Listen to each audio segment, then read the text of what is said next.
ये खबर तो देखो बहुत ज़्यादा दिल तोड़ने वाली है। सिविल सर्विसेज का एक स्टूडेंट मध्य प्रदेश के इंदौर में अपनी कोचिंग में क्लास ले रहा था, पॉलिटिकल लेक्चर, लास्ट लेक्चर। लेकिन देखो क्लास में बैठे बैठे उसे हार्ट अटैक आता है, साइलेंट हार्ट अटैक। 6 से 7 मिनट्स के अंदर अंदर साथी स्टूडेंट्स उसको हॉस्पिटल में लेके जाते हैं, लेकिन डेथ हो जाती है। चूंकि छात्र सिविल सर्विसेज का एस्पायरेंट था, तो पता नहीं क्यों एक बिना कहे इमोशनल कनेक्ट सा हो जाता है। आजकल देखो हार्ट अटैक्स काफ़ी ज़्यादा बढ़ गए हैं, साइलेंट हार्ट अटैक्स में। इस इशू पे मैंने काफ़ी रिसर्च भी की और मैं चाहता था इस पे एक वीडियो बनाऊंगा, मतलब आज की डिस्कशन में नहीं है ये इशू। लेकिन देखो ऐसी खबरें थोड़ा बहुत विचलित भी कर देती हैं कि इंसान क्या क्या सोचता है, क्या क्या सपने होते हैं, लेकिन किस मोमेंट क्या हो जाए कोई नहीं जानता। खामखा हम छोटी छोटी चीज़ों के लेके बारे में सोचते रहते हैं, टेंशन लेते रहते हैं, ये हो जाएगा, बढ़ा चढ़ा के दिमाग में एक हवा बना लेते हैं। लेकिन देखो खैर, आज की डिस्कशन स्टार्ट करें। एक कोट है कार्ल जंग का, अच्छा कोट है, thinking is difficult that's why most people जज। देखो सोसाइटी में ना बहुत सारे स्टीरियोटाइप होते हैं। स्टीरियोटाइप जैसे महिलाएं जो हैं वो अच्छी ड्राइविंग नहीं करती, महिलाएं जो हैं वो अच्छी लीडर नहीं होती। अलग अलग एथनिक ग्रुप्स के साथ में स्टीरियोटाइप्स हैं, जैसे सरदार जो होते हैं, सिख जो होते हैं, वो हमेशा फनी होते हैं, वो भारी भरकम खर्च करते हैं, लेविश उनका लाइफस्टाइल होता है। हरियाणा के जो लोग हैं हमेशा लड़ाकू होते हैं। ऐसे ना सोसाइटी में बहुत ज़्यादा स्टीरियोटाइप हैं। और ये स्टीरियोटाइप जानते हो क्यों होते हैं? क्योंकि इंसान ना सोचता नहीं है, सोचना छोड़ देता है। सोचने के लिए ना क्या चाहिए? जब इंसान सोचता है तो मेंटल एनर्जी जाती है, इंसान अपने ही बिलीफ को चैलेंज करता है। जब इंसान क्रिटिकली सोचता है, वो अलग अलग एस्पेक्ट के बारे में सोचता है, अलग अलग डायमेंशंस के बारे में सोचता है। तो इंसान जब ये सब कुछ सोचता है ना, तो वो स्टीरियोटाइप नहीं करता। उसे समझ में आ जाता है मैं पूरी कम्युनिटी पे कैसे ठप्पा लगा सकता हूं, कैसे पूरी कम्युनिटी को एक साथ में जज कर सकता हूं। तो ये चीज मुश्किल है, सोचना चीज मुश्किल होती है, क्योंकि इसमें मेंटल एनर्जी जाती है। तो लोग ना शॉर्टकट अपनाते हैं, लोग स्टीरियोटाइप करते हैं, लोग उसी समय जज कर लेते हैं विदाउट अलग अलग डायमेंशंस सोचे, विदाउट अलग अलग एस्पेक्ट्स सोचे, विदाउट अपनी बिलीव्स को चैलेंज किए लोग शॉर्टकट अपनाते हैं। हाँ, जो बात मैंने सुनी है हो सकता है यही सच है, और उसी चीज को लोग आगे बोल देते हैं बिना वैल्यू ऐड करे, बिना उस पर क्वेश्चंस रेज किए। लोग जज करते हैं, तभी तो व्हाट्सएप पे ये चीजें आगे आगे फॉरवर्ड होती रहती हैं। अगर लोग अच्छे से सोचें तो व्हाट्सएप पे चीजें फॉरवर्ड ही ना हो। समझ गए?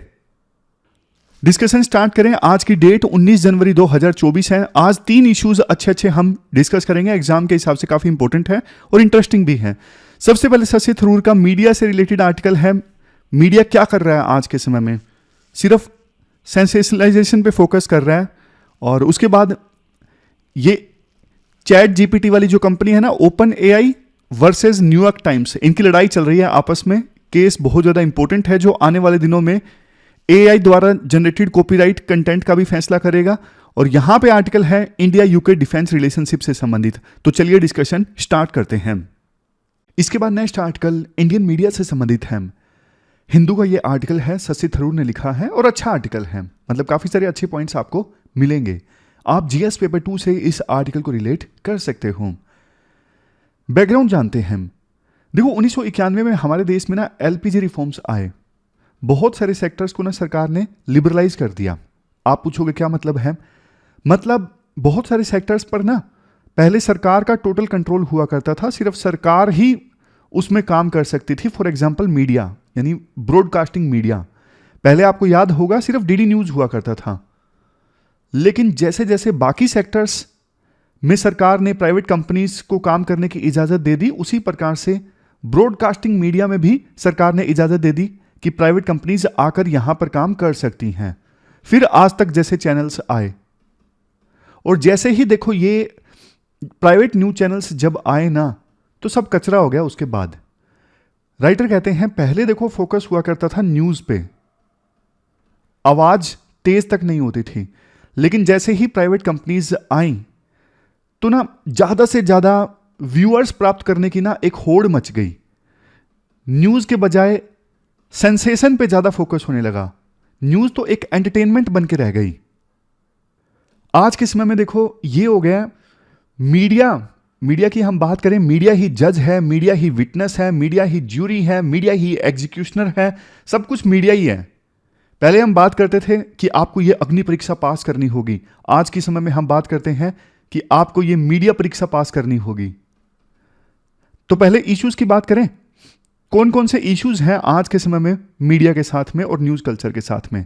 आज के समय में ना ब्रेकिंग न्यूज पे ज्यादा फोकस है बजाय के सबस्टांस के। सबसे ज्यादा न्यूज ब्रेक कौन करेगा, और इस होड़ में ना बहुत बार जो मीडिया चैनल्स है ना गलत न्यूज प्रेजेंट कर देते हैं बस व्यूज पाने के लिए कि सबसे पहले हमने न्यूज ब्रेक की है। आज के समय में टेलीविजन न्यूज चैनल्स आपस में लड़ रहे हैं रेटिंग्स के लिए, किसकी रेटिंग, किसकी टीआरपी सबसे ज्यादा होगी। पब्लिक सर्विस का कोई पर्पज ही नहीं है टीवी मीडिया चैनल्स का, समझ गए।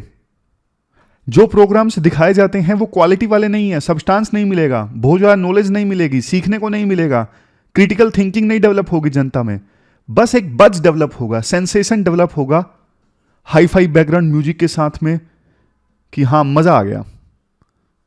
नेक्स्ट पॉइंट, फैक्ट चेकिंग नहीं होती, मतलब जो फैक्ट्स दिए जाते हैं मीडिया के द्वारा कई बार तो देखो कोरा से उठा लिए जाते हैं। कोई फैक्ट चेकिंग नहीं है कि जो डेटा दिया जा रहा है वो डेटा सही भी है या गलत है। एक बढ़िया पॉइंट ना शशि थरूर ये बोलते हैं, एक लाइन होनी चाहिए, फैक्ट क्या है, ओपिनियन क्या है, स्पेकुलेशन मतलब आप क्या प्रिडिक्ट कर रहे हो सकता है। इन चीजों के बीच में ना एक फर्क होता है, वो फर्क मीडिया ने खत्म कर लिया है। पता ही नहीं लगता कि फैक्ट क्या है, राय क्या है न्यूज एंकर की, स्पेकुलेशन क्या है, मतलब क्या आप सोच रहे हो सकता है, सबके बीच में फर्क खत्म कर दिया है। व्यूअर्स को बेचारे को नहीं पता लगता कि जो मीडिया दिखा रही है वो उनकी ओपिनियन है या फिर वो फैक्ट है। अब कई बार ऐसा होता है ज्यादा व्यूज पाने के लिए ना एलिगेशंस लगा दिए जाते हैं, मतलब कुछ लोग आपको पता है ना ऐसे होते हैं, नेगेटिव पब्लिसिटी प्राप्त करने के लिए, मीडिया में रहने के लिए जानबूझ के कंट्रोवर्सी जनरेट करते हैं, एक दूसरे पे एलिगेशंस लगा देते हैं। तो राइटर कहते हैं जब देखो उन एलिगेशंस की कवरेज मीडिया करता है ना तो एटलीस्ट मीडिया को बेसिक क्वेश्चंस तो पूछने चाहिए ना उन पर्सन से जिन्होंने आरोप लगाए हैं, लेकिन नहीं, बल्कि मीडिया एग्जेजरेट करके दिखाती है बिना जांच किए कि केस में फैक्ट्स क्या हैं। तो इससे क्या होता क्या है, जिसके ऊपर एलिगेशंस लगाए गए हैं ना वो बेशक गलत हो, लेकिन देखो उसकी तो इमेज इतनी ज्यादा खराब हो जाती है, उसका कैरेक्टर का असैसिनेशन इतना ज्यादा हो जाता है, इसके बाद तो वो बेचारा या बेचारी समाज में मुंह दिखाने के लायक नहीं रहते। जैसे देखो रिया चक्रवर्ती का केस था, रिया चक्रवर्ती का जबरदस्त कैरेक्टर असैसिनेशन किया गया मीडिया के द्वारा और बाद में कोर्ट ने रिया चक्रवर्ती को बरी कर दिया, लेकिन जो कैरेक्टर असैसिनेशन किया गया वो तो वापस नहीं आ सकता। इसके बाद राइटर ये बोलते हैं डेमोक्रेसी में मीडिया का रोल होना क्या चाहिए। देखो डेमोक्रेसी में ना मीडिया का काम होना चाहिए जनता को अवेयर करना, पब्लिक के हित में काम करना, सरकार से रेलेवेंट क्वेश्चंस पूछना, सरकार की अकाउंटेबिलिटी फिक्स करना, सरकार को आईना दिखाना।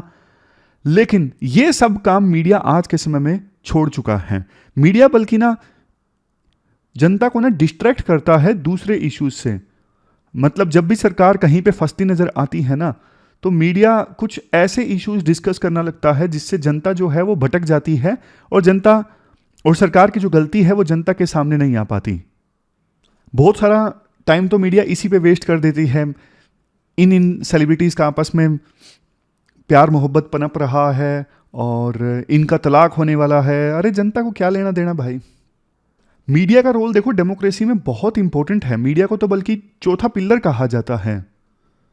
मीडिया चाहे तो सरकार में ज़्यादा एफिशिएंसी ला सकती है, सरकार की अकाउंटेबिलिटी फिक्स कर सकती है। तो देखो सॉल्यूशन इस चीज़ में नहीं कि आप जर्नलिज्म को कर्ब करो, सॉल्यूशन इस चीज़ में है कि आप बढ़िया जर्नलिज्म लेके आओ, क्वालिटी जर्नलिज्म लेके आओ।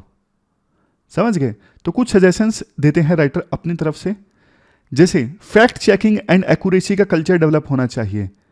जब भी मीडिया कोई न्यूज़ पब्लिश करे ना तो पहले फैक्ट जांच ले कि जो वो बताने जा रहे हैं क्या वो एक्यूरेट फैक्ट्स हैं या नहीं है।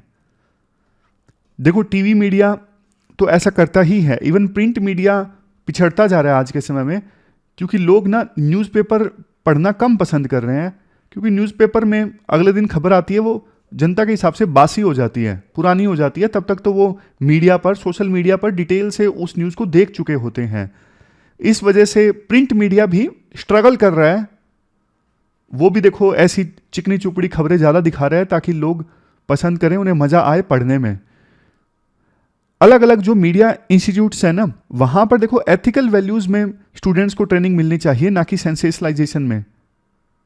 नेक्स्ट सजेशन राइटर का ये है, कभी मान लो गलती हो भी जाती है तो मीडिया ना ट्रांसपेरेंसी बरते, अपने व्यूअर्स को बताए कि हमसे गलती हुई है, और जहां पे बताए ना वो मीडिया को सही टाइम पे बताए, प्रॉपर। अगर प्रिंट मीडिया की बात है तो प्रॉपर स्पेस देके बताए। जैसे द हिंदू में ना एक स्पेस है रीडर एडिटर, उसमें द हिंदू वाले बताते हैं, बेशक छोटा छोटा बताते हैं लेकिन बताते हैं हमसे गलती हुई है। और बाकी तो देखो बहुत कम न्यूज़ आउटलेट्स या फिर टीवी चैनल से ऐसे हैं जो अपनी गलती को गलती मानते हैं। नेक्स्ट देखो न्यूज़ रूम में अलग अलग ओपिनियन के लोग होने चाहिए, ताकि कोई एक न्यूज़ आउटलेट पूरी तरह से बायस्ड होकर काम ना करें। जैसे इंडियन एक्सप्रेस इस मामले में बढ़िया है। इंडियन एक्सप्रेस में भी ना कई आर्टिकल्स आपको मिलेंगे जो सरकार को बहुत ज़्यादा क्रिटिसाइज करेंगे, कई आर्टिकल आपको ऐसे भी मिलेंगे जो सरकार के प्रोग्राम्स के बारे में अच्छे से बताएंगे। तो चीज़ें ना बैलेंस हो जाती है इंडियन एक्सप्रेस में। द हिंदू में थोड़ा सा ना क्रिटिसाइज वाले आर्टिकल ज़्यादा होते हैं। समझ गए कहने का मतलब क्या है? मतलब यह है कि न्यूज़ रूम में ना अलग अलग ओपिनियन वाले लोग होने चाहिए। हाँ, एक पॉइंट ये इंपॉर्टेंट है, limits on the media ownership and concentration. आज के समय में ना देखो जैसे अंबानी है, इनकी ना बहुत सारी मीडिया ऑर्गेनाइजेशंस में ना ओनरशिप है। अब राइटर ये कहते हैं देखो एक दो लोग ही पूरे मीडिया इकोसिस्टम को कंट्रोल करेंगे। सभी न्यूज चैनल्स में मान लीजिए उनका स्टेक है, सभी न्यूज़पेपर्स में उनका स्टेक है, फिर तो देखो जो अंबानी चाहेंगे बस वही सारा दिन फिर जनता देखेगी और क्या देखेगी। Next, independent media oversight. Media की ओवरसाइट के लिए जो भी बॉडी हो ना वो इंडिपेंडेंट होकर काम करे, वो सरकार के इशारे पे ना काम करें, ताकि मीडिया की भी ओवरसाइट हो सके, मीडिया का सुपरविजन हो सके इंडिपेंडेंट हाथों से, निष्पक्ष हाथों से। लास्ट में राइटर ये बोलते हैं देखो अब धीरे धीरे ना जनता में एजुकेशन का लेवल तो बढ़ रहा है। अब जनता में एजुकेशन का लेवल बढ़ रहा है, और अगर हम वर्ल्ड की बेस्ट डेमोक्रेसी बनना चाहते हैं ना तो लोगों को अवेयर होना भी बहुत ज़्यादा जरूरी है चीज़ों के बारे में। अगर लोग अवेयर हैं तभी इंडिया एक बढ़िया डेमोक्रेसी बन सकता है, और इन लोगों को बढ़िया ढंग से अवेयर करने में मीडिया का एक बहुत बड़ा रोल है। लेकिन मीडिया अपना काम ठीक से नहीं करेगी ना, फिर तो देखो कुछ लोग जनता को बेवकूफ़ बनाते रहेंगे, व्हाट्सएप पे फेक न्यूज़ शेयर होती रहेंगी। मुझे याद है आज भी एक उबर में एक बार मैं जा रहा था, और जो ड्राइवर भैया थे ना वो मेरे को इतना सीरियसली बोलते कि अब तो ना आने वाले समय में ना 2 साल बाद अंबानी की फ़ोटो छपने वाली है नोट पे, क्या उसके पास इतना पैसा हो गया है, और वो इतना सीरियस बता रहा। मैंने कहा भैया आपने कहाँ पढ़ा है? तो उसने कहा कि मेरे पास ना व्हाट्सएप में आया है। तो मतलब देखो इस प्रकार से फेक न्यूज़ तैरती रहती है अगर लोगों के बीच, तो फिर कैसी डेमोक्रेसी का निर्माण होगा आप समझ सकते हो फिर। तो ये पूरा आर्टिकल मीडिया से संबंधित हमने डिस्कस किया। चलते हैं आगे। इसके बाद देखो एक इंटरेस्टिंग और इंपॉर्टेंट इशू है। यूएस की एक कोर्ट में ना एनवाई टाइम्स यानी न्यूयॉर्क टाइम्स ने ना एक केस फाइल किया है। किसके अगेंस्ट? ओपन एआई के अगेंस्ट। ओपन एआई ने क्या बनाया? Chat GPT. आप जीएस पेपर 3 के इस टॉपिक से आर्टिकल को रिलेट कर सकते हो। केस क्या है? देखो न्यूयॉर्क टाइम्स ये कहता है ओपन एआई ने ना चैट जीपीटी बनाते वक्त यानी मशीन को ट्रेनिंग देते वक्त हमारे हजारों आर्टिकल्स का यूज किया हमारी परमिशन के बिना। यानी एनवाई टाइम्स का कहना है कि चैट जीपीटी बनाते वक्त ओपन एआई ने हमारे आर्टिकल्स का यूज किया था ट्रेनिंग देते वक्त। और अब कई बार तो ऐसा होता है जब कोई यूजर चैट जीपीटी से आंसर मांगता है ना, तो कई बार तो ऐसा होता है कि एनवाईटी का यानी न्यूयॉर्क टाइम्स का कोई आर्टिकल का पैराग्राफ हूबहू चैट जीपीटी दे देता है यूजर को, ऐसा देखा गया है। समझ गए? ये शिकायत है न्यूयॉर्क टाइम्स की। तो फिर न्यूयॉर्क टाइम्स का ये कहना है, देखो ये कॉपीराइट का वायलेशन है और हमें नुकसान हो रहा है। हमारा जो बिजनेस है वो सब्सक्रिप्शन के बेस पे चलता है। अब हमारे सारे आर्टिकल्स के कंटेंट अगर चैट जीपीटी पर दिखने स्टार्ट हो जाएंगे तो लोग तो हैं वो चैट जीपीटी पे जाके आंसर पालेंगे, हमारे आर्टिकल्स कौन पढ़ेगा और हमें नुकसान होगा। दूसरी तरफ देखो ओपन एआई का भी अपना तर्क है, यानी ओपन एआई का कहना है हमने सिर्फ आपके डेटा का ना फेयर यूज किया है। अब ये कौन पता लगाएगा कि ओपन एआई ने जो आर्टिकल्स उठाए हैं न्यूयॉर्क टाइम्स के अपने चैट जीपीटी को ट्रेन करते वक्त, क्या वो फेयर यूज के अंडर आते हैं या फिर नहीं आते हैं? देखो यूएस में तो ना 4 प्रिंसिपल्स हैं जिसके बेस पे डिसाइड होता है आपने किसी दूसरे का कंटेंट लिया है तो वो फेयर यूज में आता है या नहीं आता है। ये पता लगाने के लिए 4 प्रिंसिपल्स हैं। सबसे पहला principle purpose and character of use, मतलब आपने दूसरे का डेटा या फिर दूसरे का कॉपीराइट वाला कंटेंट लिया है तो उसका पर्पस क्या है। क्या आपने कॉमर्शियल यूज के लिए लिया है, एजुकेशनल यूज के लिए लिया है, रिसर्च पर्पस के लिए लिया है, क्या कैरेक्टर और पर्पस है। ठीक है। दूसरा principle nature of copyrighted content, जो कंटेंट आपने किसी दूसरे का लिया है क्या वो हाईली क्रिएटिव है। अब देखो मान लीजिए किसी ने कोई बुक लिखी और यूनिक सी स्टोरी है, आपको भी पता है, फिर वो तो हाईली क्रिएटिव कंटेंट हो गया ना, और कोई उस तरह की बुक नहीं लिख पाएगा। जेके रोलिंग जिन्होंने हैरी पॉटर वाली बुक्स लिखी थी वो हाईली क्रिएटिव कंटेंट हो गया। तो दूसरा प्रिंसिपल ये है, देखा जाता है कि जो कंटेंट लिया गया है कॉपीराइट वाला दूसरे से वो कितना क्रिएटिव है। तीसरा प्रिंसिपल अमाउंट यूज्ड, कितना कंटेंट यूज किया गया है, क्या थोड़ा बहुत यूज किया गया है। अब एनवाईटी बोलेगा कि हमारे तो हजारों आर्टिकल्स यूज कर लिए गए हैं, ओपन एआई बोलेगा भैया हमने कुछ रैंडम आर्टिकल्स आपके उठाए थे ताकि ट्रेन किया जा सके। अब ये तो कोर्ट पता लगाएगी कितना कॉपीराइटेड कंटेंट यूज किया गया है। Next, impact on market value of original, मतलब कोई दूसरे का कॉपीराइटेड कंटेंट लेता है तो जिसका कॉपीराइटेड कंटेंट लिया जा रहा है क्या उसकी मार्केट वैल्यू फिर खत्म हो गई है बहुत ज्यादा। अब एनवाईटी तो कोर्ट में ये बोलेगा कि चैट जीपीटी ने हमारा कंटेंट ले लिया, उसके बाद हमारे सब्सक्रिप्शन बिकने बंद हो गए, और ओपन एआई ये बोलेगा नहीं भैया ऐसा कुछ भी नहीं हुआ है, आपके सब्सक्रिप्शन बिकने हमारी वजह से बंद नहीं हुए हैं और हमने तो बस आपका कंटेंट ट्रेन करने के लिए लिया था, और जिनको आपका सब्सक्रिप्शन लेना है वो अभी भी लेगा, हमारी वजह से वो आपका सब्सक्रिप्शन लेना थोड़ी ना बंद करेगा। तो ये 4 प्रिंसिपल्स हैं जिसके बेस पे यूएस में ये डिसाइड होता है कि कोई भी जो कंटेंट है वो फेयर यूज में आता है या नहीं आता है। अगर देखो किसी के कॉपीराइटेड मटेरियल का ट्रांसफॉर्मेटिव यूज होता है ना तो वो फेयर यूज के अंडर आता है। आप पूछोगे सर ये ट्रांसफॉर्मेटिव यूज का क्या मतलब होता है। जैसे देखो मूवी का एक सीन उठाया उसकी पैरोडी कर दी, या फिर मूवी का एक सीन उठाया उसका क्रिटिसिज्म कर दिया, तो ये देखो ट्रांसफॉर्मेटिव यूज है। तो ओपन एआई ये बोलेगा कि हमने सिर्फ आपके कंटेंट का ना ट्रांसफॉर्मेटिव यूज किया है, उसको ट्रेन करने के लिए यूज किया है, डायरेक्टली यूज नहीं किया है। अब एनवाईटी इसके जवाब में ये बोल सकता है कि देखो बिल्कुल same to same paragraph chat GPT के द्वारा प्रोड्यूस किए जा रहे हैं, तो फिर ये ट्रांसफॉर्मेटिव यूज कहां हुआ। तो फिर ओपन एआई को साबित करना पड़ेगा कि नहीं सेम टू सेम पैराग्राफ नहीं है, ट्रांसफॉर्मेटिव है। ये सब कोर्ट में डिसाइड होगा। बट देखो इंडिया में क्या चैलेंजेस हैं।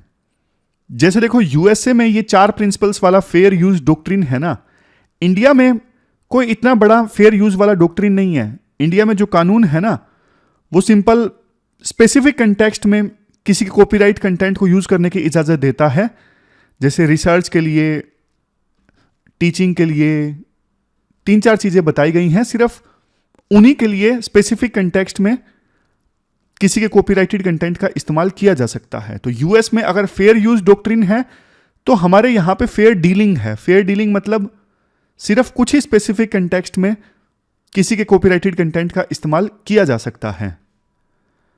अब इंडिया में ना इस चीज का कोई पता नहीं है कि ये चैट जीपीटी जैसी जो वेबसाइट्स है ना मतलब ये एआई वेबसाइट्स हैं, क्या ये डेटा माइनिंग में दूसरों के डेटा का इस्तेमाल कर सकते हैं, नहीं कर सकते हैं, क्या उनको इसके लिए लाइसेंस लेने की आवश्यकता है या फिर नहीं है? अभी ये चीजें ना इंडिया में क्लियर नहीं है। राइटर तो देखो वे फॉरवर्ड में ये बोलते हैं कि जो डेटा माइनिंग की जाती है ना इन एआई प्लेटफॉर्म्स के द्वारा, इसे देखो रिसर्च में डाला जा सकता है। अगर सरकार इन्हें रिसर्च में डालती है ना, तो हमारे देश में भी चैट जीपीटी जैसे प्लेटफॉर्म फिर बढ़िया से इमर्ज होके आ सकते हैं। अभी हमारे देश में, जैसा राइटर ने बताया, कोई ब्रॉड यानी बहुत बड़ा फेयर यूज डॉक्ट्रिन नहीं है। तो हमारे देश में भी ना यूएस की तरह एक ब्रॉडर फेयर यूज वाला डॉक्ट्रिन आना चाहिए। तो ये 3-4 सजेशन राइटर के द्वारा दिए जाते हैं। डेटा माइनिंग हो तो उसको रिसर्च करार दिया जाए, और यूएस जैसा एक बढ़िया फेयर यूज डॉक्ट्रिन इंडिया में भी आना चाहिए।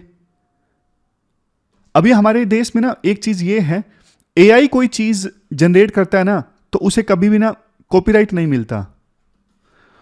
ह्यूमन का होना जरूरी है कॉपीराइट डिमांड करने के लिए। तो ये चीज तो देखो इंडिया में आगे भी रहनी चाहिए। ये यूएस में भी है, यूएस में भी यही रूल है। कोई ह्यूमन कोई चीज क्रिएट करेगा ना उसका कॉपीराइट मिलेगा, मशीन कोई चीज क्रिएट करेगी तो उसका कॉपीराइट नहीं मिलेगा। तो ये चीज तो रहनी चाहिए। ये कुछ पॉइंट्स हमने समझे open AI versus New York times वाले आर्टिकल में। देखो काफी बड़ा यह आर्टिकल था इंटरव्यू की फॉर्म में, लेकिन मैंने स्पेसिफिक पॉइंट्स आपको निकाल के दे दिए ताकि आप इसको आसानी से ना आंसर्स में यूज कर सको। समझ गए? चलते हैं आगे। इसके बाद next article India UK defence relations से संबंधित है। आप देखो जीएस पेपर 2 के इस टॉपिक से आर्टिकल को रिलेट कर सकते हो। हमारे देश के डिफेंस मिनिस्टर 22 साल बाद यूके की यात्रा पर गए। देखो 2 दशकों पहले इंडिया और यूके के बीच में डिफेंस में कोऑपरेट करने के लिए इतनी अपॉर्चुनिटीज नहीं थी, लेकिन आज के समय में काफी ज्यादा अपॉर्चुनिटीज हैं। सबसे ज्यादा तो देखो इंडियन ओशन में। आप बोलोगे सर इंडियन ओशन में यूके का क्या काम? देखो यूके का ना एक बेस है डिएगो गार्सिया में। और आपको पता है पहले तो ब्रिटेन ने इंडिया के ऊपर रूल किया था, लेकिन बाद में धीरे धीरे यूके की जो पावर है वो कम होती चली गई। पहले यूके सुपर पावर था, यूएस ने यूके को रिप्लेस कर दिया। लेकिन देखो अब यूके ना यूरोपियन यूनियन से अलग हो चुका है, ब्रिटेन का एग्जिट हो चुका है, ब्रेग्जिट हो चुका है। तो ब्रिटेन ना अपने दम पे अपनी खोई ग्लोरी फिर से हासिल करना चाहता है, और ब्रिटेन को भी यानी यूके को भी चाइना के फॉर्म में ना एक खतरा नजर आता है। और चाइना आपको पता है इंडिया का दुश्मन तो है ही। तो जहां देखो कॉमन दुश्मन होना वहां प्यार पनपता है। समझ गए? सेम शत्रु की छांव में प्यार उत्पन्न होता है। कन्वर्जेंस देखिए आप कहां पे है। कन्वर्जेंस देखो इंडियन ओशन में चाइना अपनी प्रेजेंस लगातार इंक्रीज करता जा रहा है। इंडियन ओशन इंडिया का ट्रेडिशनल बैकयार्ड है और यूके का भी बेस है। बट देखो चाइना की नेवी के पास में ना टेक्नोलॉजी काफी अच्छी है, और इंडिया अभी ना चाइना की नेवी का मुकाबला नहीं कर पा रहा है टेक्नोलॉजी की। अगर बात करें तो यहां पर यूके इंडिया की मदद कर सकता है। जैसे देखो बात करते हैं इलेक्ट्रिकल प्रोपल्सन की। इलेक्ट्रिकल प्रोपल्सन क्या है? देखो इसमें ना शिप जो है वो इलेक्ट्रिसिटी की सहायता से चलता है, चाहे वो इलेक्ट्रिसिटी न्यूक्लियर रिएक्टर के द्वारा क्रिएट की गई है या फिर गैस टरबाइन के द्वारा प्रोड्यूस की गई है। तो जब इलेक्ट्रिकल प्रोपल्सन की सहायता से शिप चलता है ना, तो फिर ना शिप आवाज बहुत कम करता है। आवाज बहुत कम करेगा तो ना सोनार में आवाज डिटेक्ट नहीं हो पाएगी, यानी शिप्स जो है वो चुपचाप चलते रहेंगे और दुश्मन का जो सोनार है वो शिप को डिटेक्ट नहीं कर पाता। ये फायदा है इलेक्ट्रिकल प्रोपल्सन का, और यूके ने ना इस टेक्नोलॉजी में महारत हासिल कर ली है, जबरदस्त महारत। इंडिया को ये टेक्नोलॉजी चाहिए, और यूके और इंडिया के बीच में एग्रीमेंट भी हुआ है कि यूके इंडिया की मदद करेगा। इस टेक्नोलॉजी के सिलसिले में जॉइंट वर्किंग ग्रुप इस्टेब्लिश किए जाएंगे, इंफ्रास्ट्रक्चर क्रिएट करने में मदद करेगा, ट्रेनिंग देगा यूके इंडिया के ऑफिशियल्स को इस टेक्नोलॉजी से संबंधित। इसके बाद तो बहुत सारी ना टाइमलाइन बताई जाती है कि पहली बार फरवरी 2023 में मीटिंग हुई थी इस टेक्नोलॉजी को लेके, बाद में नवंबर में मीटिंग हुई। ये सब आपको याद रखने की आवश्यकता नहीं है। राइटर ना एक बढ़िया चीज बताते हैं। राइटर कहते हैं देखो कुछ चैलेंजेस हैं जो यूके को समझने चाहिए इंडिया के संदर्भ में। जैसे ना कई बार इंडिया आज भी यूके जो है ना वो इंडिया और पाकिस्तान के बीच में ना बैलेंस स्टैब्लिश करने की कोशिश करता है और कई बार तो पाकिस्तान को ज्यादा फेवर कर देता है। यूके आज भी उस पार्टीशन के टाइम में जी रहा है कि ये पहले दो देश हुआ करते थे, अब बंटवारा हो चुका है और यूके का फेवरेट पाकिस्तान पास्ट में रहा है। बट देखो अब ना यूके को यह देखना चाहिए कौन देश ज्यादा पावरफुल है, किसके साथ में इंटरेस्ट ज्यादा कन्वर्ज होते हैं, कौन बड़ी मार्केट है, कौन आपकी ज्यादा हेल्प कर सकता है। जैसे पहले यूएस से भी इंडिया पाकिस्तान के बीच में ना हाइफन लगाया करता था, मतलब दोनों को एक साथ देखा करता था। लेकिन जैसे जैसे इंडिया पावरफुल हुआ, इंडिया की इकोनॉमी ग्रो हुई, यूएस ने ना इंडिया पाकिस्तान को डी हाइफनेट कर लिया, यानी इंडिया को अलग से ट्रीट करने लगा। अब यूके को भी इंडिया को स्पेशल तवज्जो देनी होगी। और दूसरा देखो, एक खालिस्तान वाला भी इशू है। खालिस्तान सेपरेटिस्ट को यूके में जगह मिलती है, इंडिया के कहने पर वहां की अथॉरिटीज प्रॉपर कार्रवाई नहीं करती। यह भी इंडिया यूके रिलेशंस में एक बड़ा इरिटेंट है। तो इन दोनों को एड्रेस करे यूके। बाकी देखो डिफेंस कोऑपरेशन का स्कोप तो काफी ज्यादा है, कई सारी जॉइंट मिलिट्री एक्सरसाइजेज भी कंडक्ट हुई हैं इंडिया और यूके के बीच में। इसके साथ साथ डिफेंस में और ज्यादा इंडस्ट्रियल कोऑपरेशन भी होगा आने वाले समय में इंडिया और यूके के बीच में।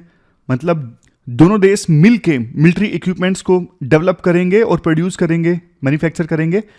इसके साथ साथ देखो दोनों देशों की फोर्सेस को ना और ज्यादा इंटरऑपरेबिलिटी डेवलप करने की आवश्यकता है। इसका क्या मतलब होता है? इसका मतलब देखो ये होता है, मान लीजिए यूके की जो फोर्सेस हैं अभी आईफोन का इस्तेमाल कर रही हैं और इंडिया की फोर्सेस जो हैं वो एंड्रॉयड का इस्तेमाल कर रही हैं अपने इक्विपमेंट्स में। कल को दोनों को मिल के लड़ाई करनी पड़ी तो यूके वालों को इंडिया के इक्विपमेंट समझ में नहीं आएंगे, इंडिया वालों को यूके के नहीं समझ में आएंगे, क्योंकि वो आईफोन वाली टेक्नोलॉजी इस्तेमाल कर रहे हैं। तो दोनों ना सेम स्टैंडर्ड्स पे काम करें, सेम टेक्नोलॉजी काम करें। ये तो मैंने आपको सिंपल एग्जांपल दे दिया ताकि आपको समझ में आ जाए। मेन मतलब ये है सेम स्टैंडर्ड्स पे दोनों देश मिल के काम कर सके अगर आवश्यकता पड़े तो। ये होता है इंटरऑपरेबिलिटी। तो ये पूरा आर्टिकल हमने डिस्कस किया इंडिया यूके डिफेंस रिलेशंस से संबंधित। चलते हैं आगे। क्वेश्चंस देख लीजिए जो आपको अटेम्प्ट करने हैं आज। दो क्वेश्चंस आपको अटेम्प्ट करने हैं, एक तो इंडियन मीडिया से संबंधित और दूसरा question AI and copyright challenges से संबंधित। दोनों क्वेश्चंस का आंसर आप pwonlyas.com पे जाके दे सकते हो। हमारी आज की इस डिस्कशन में इतना ही है। आज प्री का क्वेश्चन नहीं है। आपको डिस्कशन कैसे लगी आप कमेंट बॉक्स में बता सकते हो। कल मिलते हैं फिर से एक नई डिस्कशन के साथ। तब तक के लिए अपना ख्याल रखिए। Thank you very much for discussion.